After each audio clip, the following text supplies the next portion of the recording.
This is my message for the greatest country in the world. In the light of the recent events in the United States, I felt morally obliged to shed light on a very similar chain of events that took place in my country during the 90s.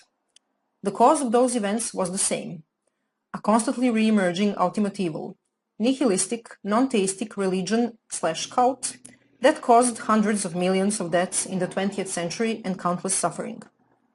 Now, proponents of that religion want to run the experiment once again, and in that experiment, you, people of America, will be lab mice. Not so long ago, I was a lab mouse of dictators in my country. That country was Yugoslavia.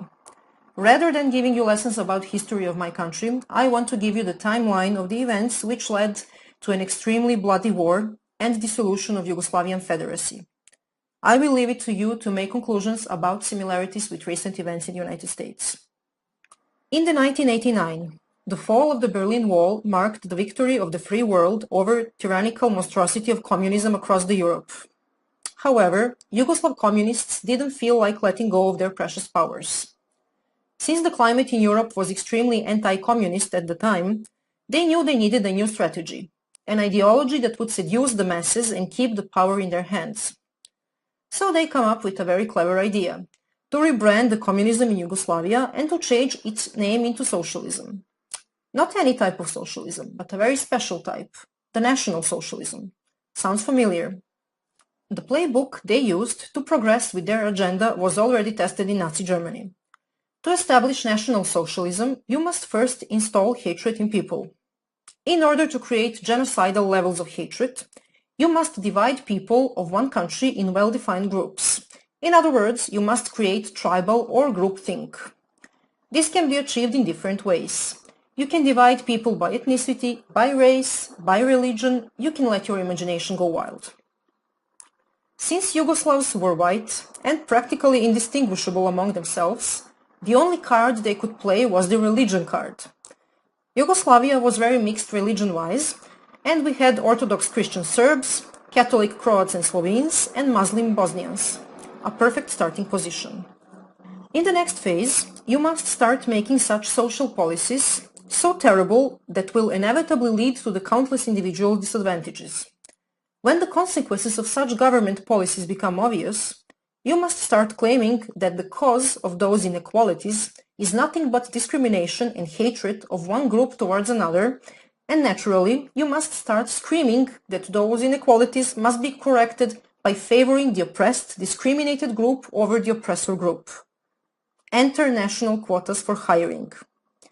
Now just replace national with race or women. Once the groups are formed and well defined, it's needless to say that all the mainstream media in Yugoslavia were government controlled and were fueling the narrative about mutual discrimination and hatred relentlessly. The growing fear and feeling of insecurity destroyed relationships, marriages, friendships.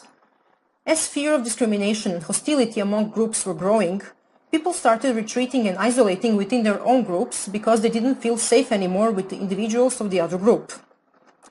All of a sudden, staged and very well organized mass protests started all over the country. Protests against the oppression and killing of one group by another.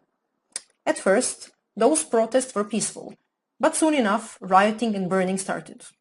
Now that you have the attention of the public, you need sparks. What is a spark? A spark is a convenient event of murdering of a random member of one group by a hateful member of another, and you usually need more than one of those. At this point, people were still not completely divided.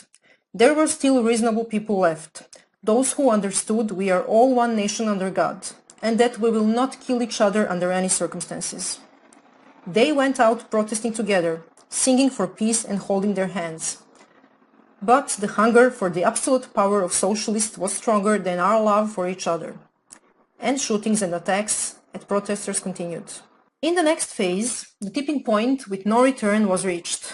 People started erecting barricades at the entrance of their cities, their neighborhoods, even on highways and roads. Barricades were guarded with armed civilians. Each and every attempt of the law enforcement to remove barricades and to de-escalate the situation was in vain, since they would be ambushed and killed. Peace couldn't be restored anymore. because headlines, photos, and videos of dead people propagated through mass media became too explicit and horrifying. Even those hardcore idealists who believed in one nation under God, peace and love, snapped under the pressure. At that point, army was deployed to restore order, but they couldn't do much, because they were clueless about who was the perpetrator and who was the victim. Simply because there were perpetrators and victims on both sides. In the final stages, even the army was attacked during the negotiated retreat and 50 or 100 soldiers were killed. And just like that, Yugoslavia found itself in a civil war. City against city, village against village, family against family, and so on until the whole territories became cleaned of the members of the enemy group. Genocide, ethnic cleansing, relocation of hundreds of thousands of people were everyday news. It lasted 4 years. 100,000 people died. Some 500,000 were displaced. Those people lost everything. Yugoslavia was drowned in the bloods of thousands of innocent people and destroyed forever. You might wonder how we let that happen. How could we let things get so much out of control? That was because we didn't realize who were the real enemies, the enemies of the Yugoslav people as a whole.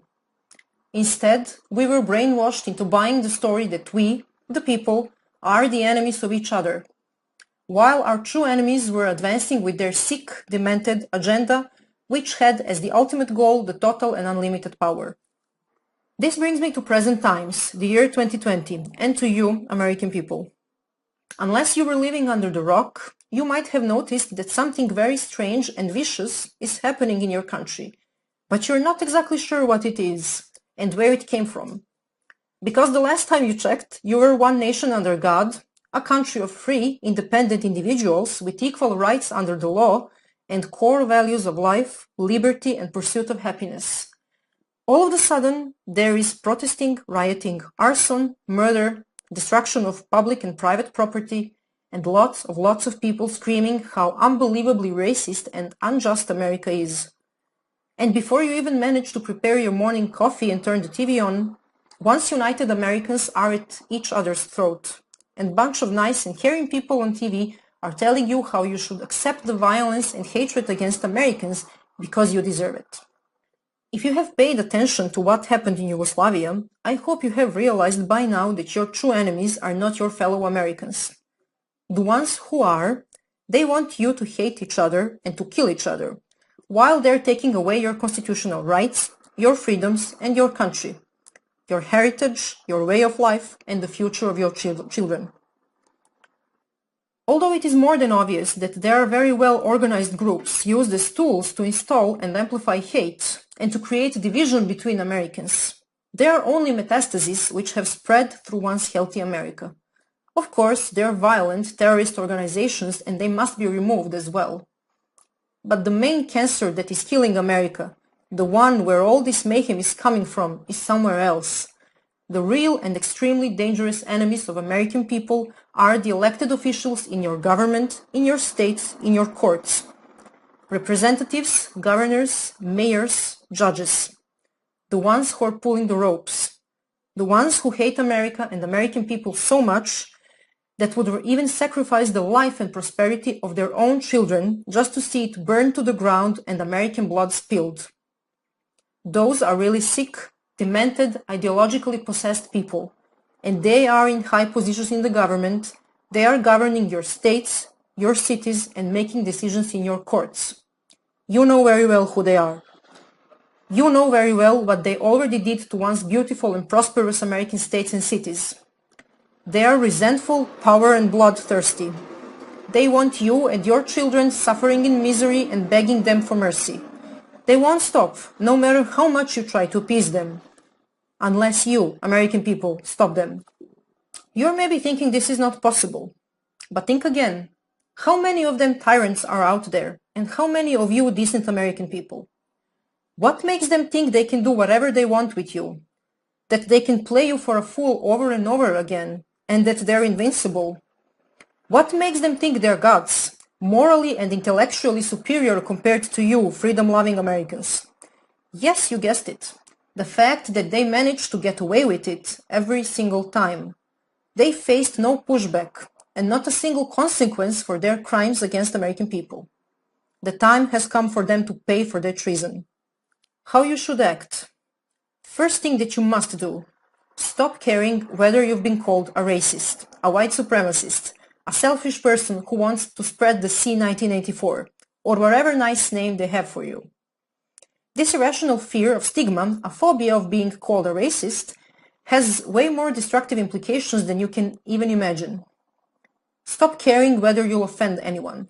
Number of people offended by you practicing your First Amendment rights is directly proportional to how successful you are in that. Which means, the more offended, the merrier. Stop attempting to have a fact or logic-based rational conversation. Stop explaining yourself. It's useless. You're wasting your precious time and energy.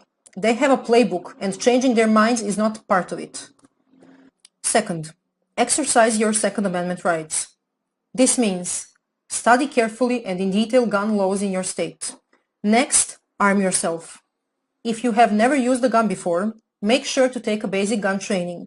This is very important because you must know how to use a gun properly to protect yourself, your family, and your property, so that you can avoid hurting yourself or innocent people as a consequence of improper gun use. Be a responsible gun owner. Third and most important, exercise your First Amendment rights. Of course, it is very important to vote in November, but I'm afraid it will not be enough. I have seen such a diversity of ways socialists used to steal the elections in Yugoslavia, and I'm absolutely sure your tyrants will give their best to do the same. You must act now. You must go out on the streets, peacefully assemble and protest against tyranny and infringement of your God-given rights. Millions and millions of you decent American people. You must have your voices heard.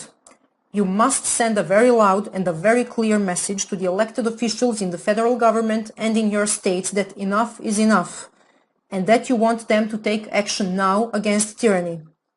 Remind them why you voted for them and why they are elected. Remind them of their sacred duty to protect the vision of founding fathers of the United States of America. Tell them you want your constitutional rights defended and protected. Tell them you want your history preserved. Tell them you want to be able to freely exercise your rights to free speech, to be able to freely and openly show the love for your country, to be able to proudly put American flag in front of your house, and to openly show your pride of your heritage, your culture, and your nation. Tell them you stand proudly with American law enforcement and that you got their back in the same way you want them to have yours. Tell them you want to be treated as grown-up individuals who can make their own decisions. Tell them that there is no place for socialism in America. Tell them you want the traitors of American people out of their offices and out of government. Tell them you want them charged and prosecuted for treason and crimes against humanity. And that if they're not removed from the government and from their offices, that you, freedom-loving Americans, will unleash all your anger on tyrants and you will remove them yourself. It is your constitutional obligation to protect the legacy of founding fathers and to fight against any form of tyrannical government which infringes upon your constitutional rights. Never forget why you celebrate the Independence Day. Don't be afraid whether you will get attacked for exercising your First Amendment rights. You certainly will be. If that happens, defend yourself. Remember, self-defense is not violence, no matter what they tell you and what they accuse you of. If we, free people of the world, lose America, we will lose the world as well. You must not make the same mistakes us Yugoslavs made, because the only casualties of our mistakes were ourselves. This is different because now the future of the whole free world is in your hands.